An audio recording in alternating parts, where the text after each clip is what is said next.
Awas, aturan baru Kementerian Sosial Republik Indonesia tahun 2023 bagi KPM yang tidak mengikuti 5 syarat ini, jangan harap PKH dan BPNT bisa cair di tahun 2023. Simak baik-baik info ini, jangan diabaikan. Hashtag 2023 aturan ketat. Seperti apa informasinya setelah intro berikut ini.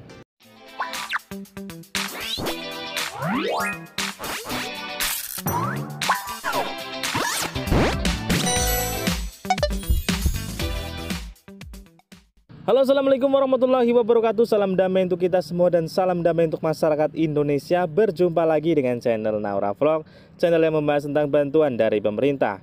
Nah, di video kali ini teman-teman kita akan kembali memberikan informasi penting, yaitu aturan terbaru Kementerian Sosial Republik Indonesia tahun 2023. Bagi KPM yang tidak mengikuti 5 syarat ini, jangan harap PKH dan BPNT-nya bisa cair lagi di tahun 2023. Simak baik-baik, info ini jangan diabaikan. Nah, seperti apa informasinya?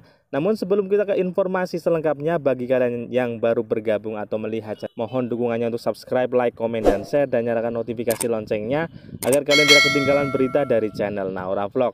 Yang sudah subscribe, saya ucapkan terima kasih banyak dan semoga rezeki kalian lancar jaya. Amin, amin ya robbal alamin. Ada langsung saja kita ke informasinya. Aturan terbaru Kementerian Sosial Republik Indonesia tahun 2023 bagi KPM yang tidak mengikuti 5 syarat ini, jangan harap PKH dan BPNT bisa cair di tahun 2023. Simak baik-baik, info ini jangan diabaikan. Bantuan PKH atau program Keluarga Harapan merupakan salah satu program yang menjadi tumpuan banyak masyarakat miskin agar bisa menyekolahkan putra-putrinya hingga lulus sekolah sesuai dengan program pemerintah, yakni wajib belajar 12 tahun. Selain itu, masyarakat miskin yang memiliki pendapatan jauh di bawah rata-rata pendapatan per kapita sesuai dengan daerah kota kabupaten, wilayah masing-masing sangat berharap bantuan PKH agar yang diperoleh tidak dihapus karena sangat membantu dalam memperbaiki kebutuhan gizi ibu hamil dan balita. Namun yang terjadi di masyarakat bahwa bantuan PKH dipahami adalah diperuntukkan untuk semua golongan. Hal ini merupakan akibat dari kekurangannya sosialisasi pemerintah daerah untuk memberikan edukasi tentang sasaran program PKH di masyarakat. Bantuan uang tunai PKH akan dihapus oleh Kemensos jika kepesertaan dari penerima bantuan PKH tidak memenuhi unsur-unsur yang sudah ditetapkan oleh Kementerian Sosial melalui Direktorat Jenderal Perlindungan Jaminan Sosial. Mayoritas masyarakat tidak mau memahami bahwa bantuan PKH sifat bantuan tunai bersyarat. Artinya, Anda sebagai keluarga yang ingin menerima bantuan PKH harus memiliki beberapa syarat sebagaimana yang telah ditetapkan oleh Kementerian Sosial. Berdasarkan informasi yang diterima, ada beberapa hal yang menyebabkan bantuan PKH Anda akan dihapus oleh Kementerian Sosial. Dijelaskan sebagai berikut. Poin 1, tidak memiliki komponen lagi. Peserta PKH yang menerima bantuan PKH, sebagian salah satu syaratnya adalah mereka harus memiliki komponen dalam anggota keluarga mereka. Kemensos menentukan 3 jenis komponen yang di-cover oleh PKH. 1. Komponen kesehatan, itu ibu hamil dan anak 0-6 tahun. Komponen pendidikan, SD, SMP, dan SMA. Komponen kesejahteraan, lansia, dan disabilitas. Apabila tidak memiliki salah satu dari komponen di atas, maka PKH akan segera dihapus di tahun 2023.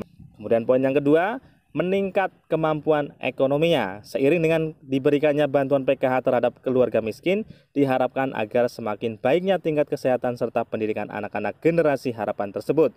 Semakin mudah pula kesempatan keluarga miskin tersebut untuk mengembangkan diri karena adanya sekolah PKH yang membantu keluarga miskin dari merubah pola pikir dari perilaku hidup. Jadinya kalau sudah meningkat ekonominya atau penghasilan sudah meningkat, maka dipastikan akan dicabut untuk bantuan PKH-nya tentunya.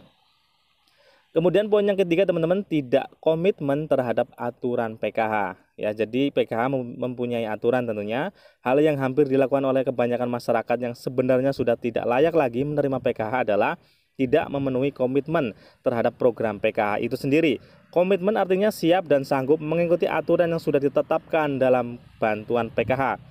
Sebagai contoh, bentuk komitmen yang sering dilanggar oleh peserta penerima bantuan PKH diantaranya tidak menghadiri pertemuan kelompok yang diadakan setiap bulannya, tidak mengikuti kegiatan posyandu, tidak menyekolahkan anak, serta enggan atau malas mengumpulkan administrasi yang dibutuhkan sehingga dihapus oleh Kementerian Sosial data kepesertaannya. Kemudian yang keempat, memiliki penghasilan di atas ketentuan yang disyaratkan. Penghasilan memang salah satu indikator yang menjadi tolak ukur kelayakan sebuah keluarga untuk tetap mendapatkan bantuan PKH atau tidak. Namun masyarakat penerima bantuan biasanya berusaha untuk menyembunyikan jumlah penghasilan mereka dengan berusaha untuk menghindar ketika ditanya terkait penghasilan. Kemudian yang kelima atau yang terakhir, malas melaporkan perubahan kategori. Sebab yang terakhir ini adalah sangat berdampak fatal kepada penerima bantuan PKH dikarenakan bantuan untuk kategori tertentu yang mengalami perubahan namun tidak segera melaporkan dengan menunjukkan bukti yang valid dan sah. Secara otomatis sistem di Kemensos akan menonaktifkan kategori, bahkan dilakukan penghapusan jika tidak ada laporan secara aturan yang telah ditetapkan. Segeralah melaporkan perubahan yang terjadi dengan melampirkan bukti yang valid dan sah secara aturan yang telah ditetapkan. Sebagai contoh, kalian mempunyai komponen lansia dan kemudian sudah meninggal, dan segera laporkan bahwa KPM tersebut sudah meninggal agar bisa diwakilkan, turunkan atau diberikan kepada wakilnya tentunya. Kemudian jika mempunyai satu anak SD dan satu anak SMA, ketika SMA-nya sudah lulus maka segera laporkan. Jadi hanya menerima bantuan satu, yaitu untuk komponen sekolah dasar saja. Paling lambat tanggal 15 September 2023 adalah batas akhir untuk perubahan komponen PKH. Jadi sahabat sosial dimanapun Anda berada, bagi teman-teman semuanya yang mengalami perubahan komponen, seperti contoh dari balita menjadi sekolah dasar, misalkan kemudian sekolah dasar menjadi SMP, SMP menjadi SMA, maka segera kumpulkan berkas-berkas yang diperlukan oleh pendamping sosial. Nanti paling lambat 15 September tahun 2023. Sebenarnya sahabat sosial untuk hal diberitahukan oleh pemerintah pusat paling lambat tanggal 31 Agustus tahun 2023 kemarin. Namun sahabat sosial, masih banyak sekali keluarga penerima manfaat yang belum mengumpulkan berkas-berkas yang diperlukan oleh pendamping sosial di berbagai wilayah di Indonesia. Jadi itu juga yang termasuk menyebabkan lambatnya penyaluran bantuan sosial PKH tahap yang ketiga. Jadi saya himbau kepada teman-teman semuanya yang mengalami perubahan komponen, maka segera kumpulkan untuk berkas-berkas yang diperlukan oleh pendamping sosial ya. Sudah saya beritahukan di beberapa video yang lalu sahabat sosial, bahwa keluarga penerima manfaat utamanya adalah PKH yang mengalami perubahan komponen wajib mengumpulkan hal-hal sebagai berikut ya sahabat sosial. Agar segera mengumpulkan KTP dan KK karena akan dilakukan pemuktahiran data. Paling lambat hari Minggu depan perlu kumpulkan hanya KTP dan KK. Nantinya tentunya akan dilihat apakah komponen sudah berubah.